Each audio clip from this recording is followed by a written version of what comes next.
Good evening, everybody. This is Trait. I just want to show you a quick tutorial about some side chaining. So first off, I have a saw, kind of like a super saw sound over here, and I have my kick drum. Let me show you what this sounds like. So I just want to make sure that I get an actual good, clean sound out of this one. So side chaining, if you understand, is basically every time that my kick drum hits, I want this sound to be a little bit quieter. We can do this in a couple of different ways. This is my favorite. So first off, I have my kick drum assigned over to channel 1 right over here. I have not mapped this one yet.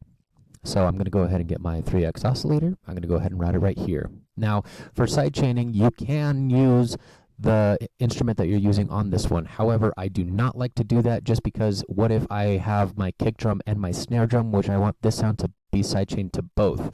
I can't necessarily assign it that way. So what I do instead is I come over here to my packs and I go ahead and select something that's a very short sample. The one that I like to use the most is an 808 rim shot, just like that.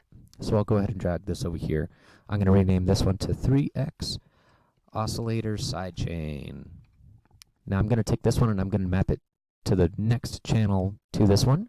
I'm going to come over here to slot 1. I'm going to go to controller, full peak controller. So I like this one because we can turn on mute. I can turn up my volume all the way because this particular sample is a little quiet. I'm going to turn that up on the volume knob over here as well. So every time that I hit this particular sound, you'll see that that's starting to react on my controller.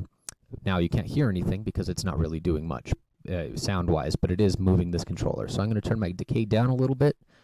So now you can see every time that I have that one hit, it should be good to go. Now I'm going to go ahead and do basically just copy in my same pattern that I have for my kick drum.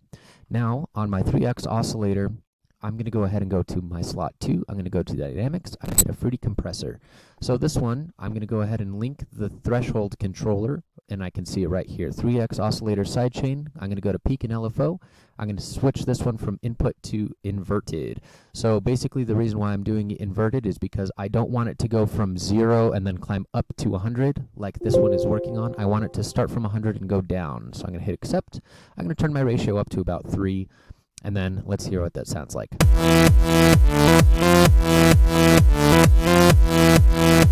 You can also get similar results if you go over here and select your volume knob and hit link to controller, and we'll just go ahead and do that one. I'm going to invert this one also, and I'm going to hit accept. Basically just removed that other conflict. Now the only thing about this one is that when you're doing it, now your volume knob goes all the way up to 100. So if you want it to go to just about where it is normally, you're going to turn your bass up. And my bass level, I turn up to about 20%. When you're looking up here, you'll see that that one is moving up a little bit. I'm going to move that to about 20%, and that gets it just right about the normal volume on that one too. Thank you for watching this tutorial. It's been real quick. I hope you enjoyed, and I hope you learned a lot. Take care.